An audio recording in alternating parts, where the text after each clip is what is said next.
Dames et messieurs, bonjour. Très chers téléspectateurs de Cathol TV Gabon, nous recevons en fin de matinée ce jour une religieuse de passage à Libreville. Ma soeur, bonjour. Bonjour Père.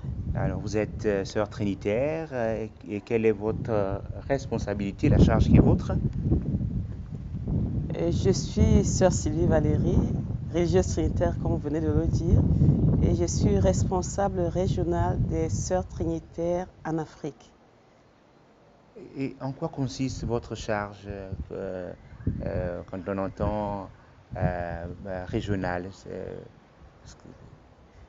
Que faites-vous?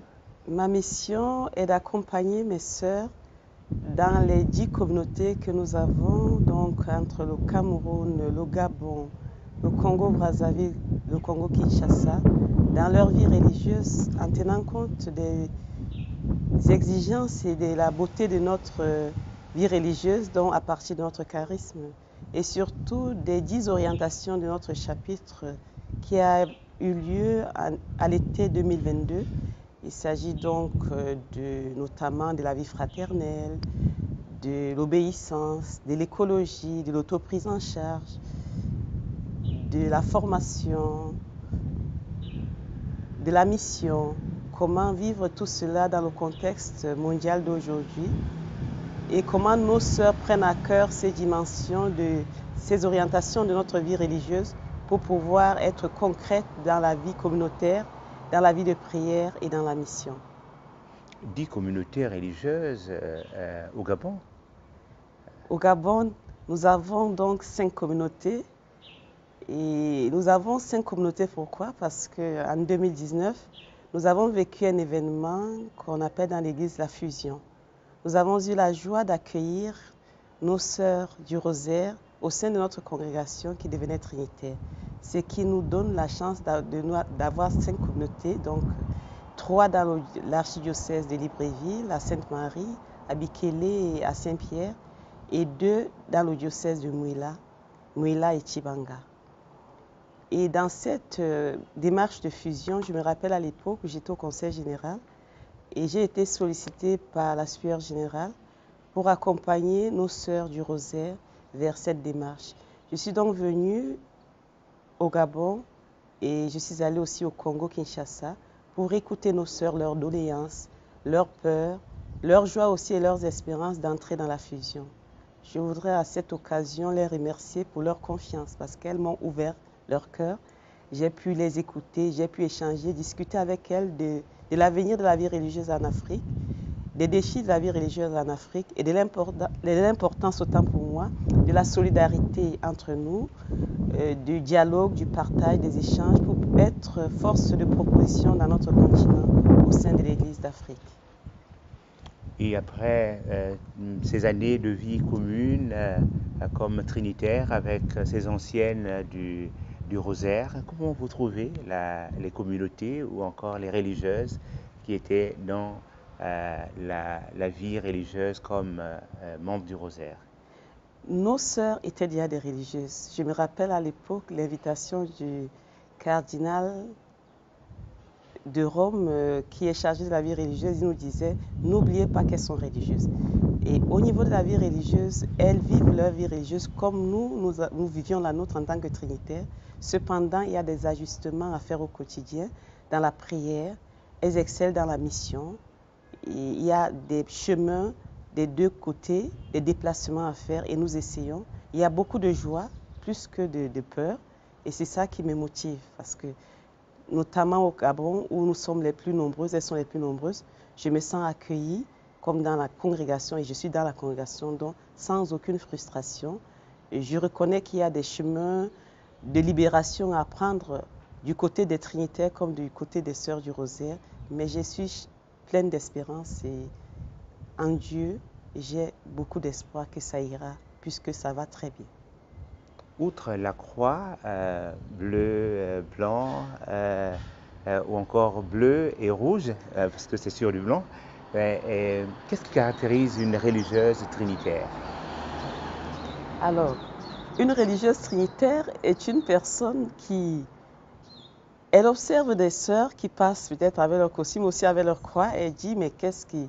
Elle est intriguée et elle commence à cheminer. C'est une jeune d'abord avant d'être religieuse. Et elle découvre quelque chose que l'Église appelle charisme. Et chez les trinitaires, ce charisme a tendance à se résumer en 3 mots-clés. L'adoration. L'adoration, parce que Dieu crée l'homme à son image. J'aime penser à ce mot d'origine qui dit « et l'homme tout entier devient Dieu ». Il crée l'homme à son image, mais cet homme est pécheur.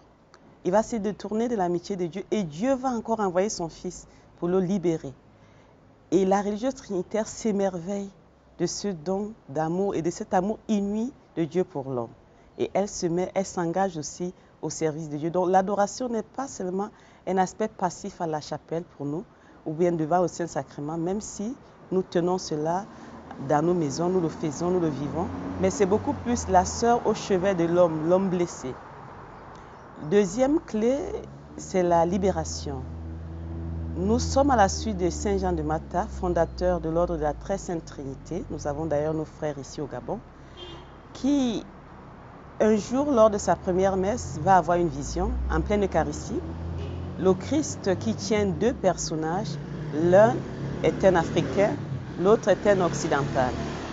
Et dans cette lecture qu'on peut faire à partir de la vision de Saint Jean de Mata, le Christ invite Saint Jean de Mata à libérer tout homme. Nous sommes tous esclaves de quelque chose, quelle que soit la couleur de notre peau. Et donc la libération pour nous, nous la vivons à travers l'éducation pour dire à chaque enfant qu'il est un projet d'amour du Père, qu'il est appelé à construire la société de demain et en développant tout son potentiel humain et divin pour le mettre au service de l'humanité.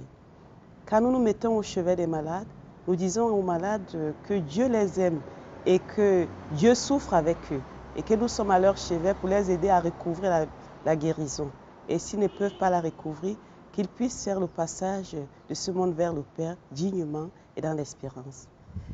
Et quand nous travaillons avec les pauvres de tout ordre, nous leur disons qu'ils sont enfants de Dieu et que nous avons besoin d'eux pour avancer dans l'humanité. Et si je prends la troisième clé, c'est la communion. Communion en contemplant la Trinité qui est Père, Fils et Saint-Esprit. Donc on voit déjà là des relations qui circulent, des relations fraternelles. Et nous puisons notre force dans la contemplation de la Trinité et nous vivons des relations de communion déjà en communauté. Cette communion est à construire jour après jour. La communion avec nos frères, la communion en Dieu dans la prière, le silence, la communion avec nous-mêmes, parce que si nous ne sommes pas bien dans notre peau, nous ne pouvons pas donner aux autres ce que nous n'avons pas. La communion, bien sûr, avec la nature, parce que c'est agréable d'habiter un lieu propre, sain et une société aussi belle. Donc, on essaie dans nos milieux de vie de soigner notre maison, notre entourage, de planter des fleurs. Et progressivement, nous nous posons des questions aussi, comment nous pourrons contribuer à l'écologie intégrale. Voilà. Ma sœur, vous êtes la bienvenue au Gabon, dans vos communautés, dans votre maison, dans votre église. Et un mot à l'endroit d'abord de vos sœurs trinitaires qui vous accueillent et qui en ce moment vous écoutent. Et aussi un mot à l'endroit de tous ces jeunes, aussi bien garçons que filles, qui demain vont participer aux ordinations sacerdotales à Libreville, à OIM aussi, et dans quelques jours à Franceville. Ces jeunes qui cheminent et qui voient, qui s'engagent. Un mot, ma sœur.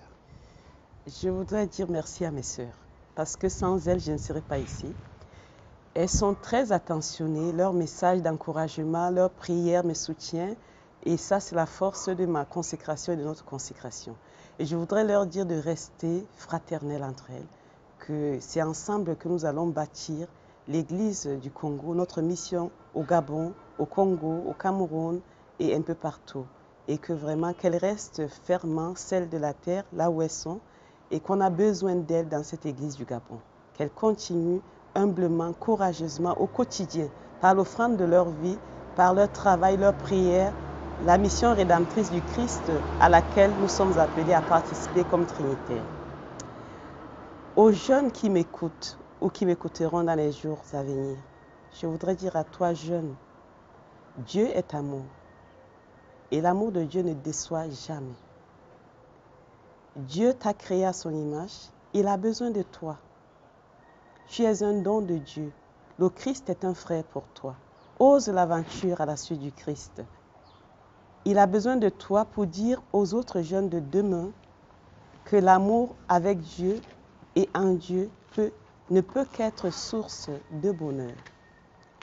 Et comme je sais qu'aujourd'hui, grâce à la citation du Père, j'ai pu m'exprimer, je voudrais dire cette devise trinitaire, tout pour la gloire de la Sainte Trinité, tout pour son amour, parce que nous sommes au service d'un Dieu qui est Père, qui est Fils, qui est Esprit, et qui nous appelle à entrer en relation avec les autres pour construire l'humanité d'aujourd'hui et de demain.